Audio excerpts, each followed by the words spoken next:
Gente, tudo bem? Hoje a gente vai falar um pouco sobre complexos, que foi o tema que o pessoal escolheu no Instagram na semana passada. Então, sabe aquelas situações assim que você de repente perde controle, por exemplo, vamos supor que você tome a decisão consciente de que dessa vez você não vai entrar em briga com ninguém. Aí você chega na festa, alguém se aproxima, fala alguma coisa que você não gosta e quando você vai ver você já tá brigando, né? Já aconteceu com vocês? Acho que sim, né? Já aconteceu com todo mundo. De alguma maneira, ou em situações mais simples, ou em situações mais complexas, com maior ou com menor intensidade, todo mundo já viveu alguma situação de descontrole, né? Então você estava, por exemplo, preparado para fazer uma apresentação, treinou em casa, fez certinho, chega na hora, trava, né? Então não foi uma coisa que você escolheu, né? De repente você fica sem controle de você mesmo. Você gostaria de estar lá apresentando direitinho que nem você treinou em casa, mas vem um nervosismo tão intenso que você não consegue controlar esse comportamento. Quando você vai ver se está travado, né? O que é isso, né? Dentro da gente? Quando a gente está vivendo isso, na verdade, é o efeito de um complexo emocional. Então, a nossa psique, né, de acordo com a psicologia junguiana, ela é formada por complexos. A gente tem o complexo principal lá, o complexo mais consciente, que é o complexo do eu. Então, todas as experiências que você tem em relação a você mesmo, desde a infância, experiências corporais, experiências emocionais e também de lembranças e recordações que você tenha, tudo isso fica registrado nesse núcleo, né? Que é como se fosse imagina uma pastinha dentro do computador em que a gente tem vários temas e que cada um dos temas vai ser preenchido ali com as nossas experiências. Então, toda a experiência que você tem com a sua mãe individual, ou experiências que de alguma forma remetem à experiência materna, vão parar lá na pastinha do complexo materno, tá? E por aí vai, são vários complexos.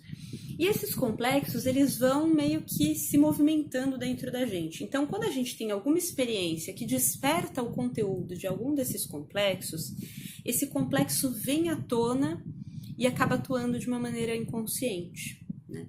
Então, por exemplo, vamos supor que você viva hoje uma experiência de abandono, né? Então, você marcou ou o término de um relacionamento, ou às vezes coisas bem simples. Você marcou de encontrar com uma amiga, ela demorou para aparecer, ou te deu um bolo, enfim, alguma coisa assim.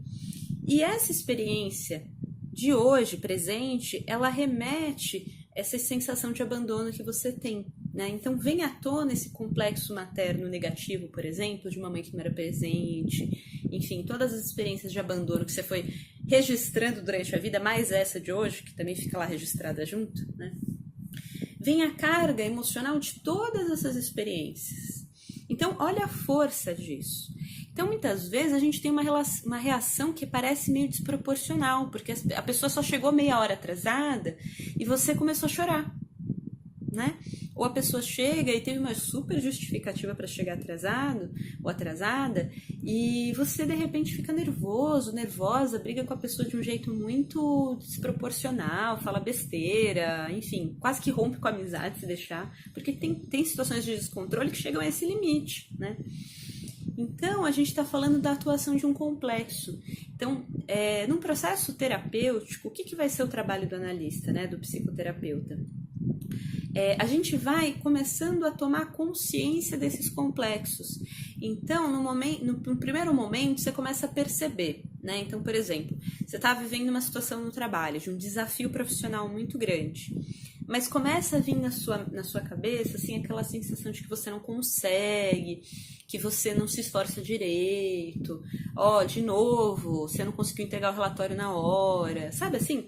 Toda uma série de pensamentos que muitas vezes tem uma associação com o complexo paterno, né? Se você teve um pai muito duro, muito radical, que não sabia valorizar as coisas positivas que você tem, né? Então, vem essa experiência do complexo paterno. Então, no primeiro momento na análise, a gente vai começando a identificar um pouquinho quais são esses complexos, né? Eu tô falando materno e paterno aqui, que são os mais comuns, né? Assim, acho que todo mundo consegue entender eu falando assim, mas existem muitos outros complexos que atuam na nossa personalidade. E aos pouquinhos a gente vai vendo as pistas, né? O que despertou esse sentimento que você teve de abandono, o que aconteceu. E a gente vai começando quase que como um detetive, refazendo esse caminho para encontrar qual complexo é esse que atua na sua personalidade. E aí, conforme a gente vai tendo um pouco mais de consciência dos complexos que atuam na nossa personalidade, a gente vai conseguindo trabalhar um pouquinho mais com eles. Então, no primeiro momento, você faz merda, mas pelo menos depois, você consegue tomar consciência, puta, foi aquele complexo de abandono de novo, né? Num segundo momento, conforme você vai tendo uma evolução, né, no seu processo, você consegue, antes de tomar uma atitude desproporcional, você consegue parar, respirar e ter algum controle disso. Num processo evolutivo disso, mais pra frente pode ser que você consiga elaborar essas emoções e esse complexo ele vai perdendo a potência, ele vai perdendo a força. Né? E aí você vai, ao mesmo tempo, assimilando alguns conteúdos que fazem parte daquele complexo, você vai assimilando na sua consciência. Então eles param de atuar de uma maneira inconsciente para você decidir a maneira como você vai atuar em relação àquilo. Né? Então, o processo terapêutico, né, assim, ele ao mesmo tempo é um processo para ampliar a nossa possibilidade de atuação livre das nossas decisões, né? Porque quanto mais inconsciente a gente é dos nossos conflitos internos, menos livre a gente é. Os complexos atuam na nossa personalidade sem a gente nem perceber. Né? Então, olha como é importante esse processo, né? Para o nosso caminho de individuação mesmo, de a gente conseguir encontrar um caminho mais próprio, um caminho que faça sentido pra gente mesmo, né? Então, né, busque fazer esse processo aí de compreender os seus complexos, né? Um processo de psicoterapia pode ajudar bastante nesse sentido. Tá bom, gente? Acho que eu falei até demais, né? Espero que tenha ficado claro para vocês. Se vocês tiverem mais alguma dúvida, vocês podem colocar aqui embaixo, né, as dúvidas de vocês nos comentários, que aí eu vou respondendo, tá bom? Obrigada, até o próximo.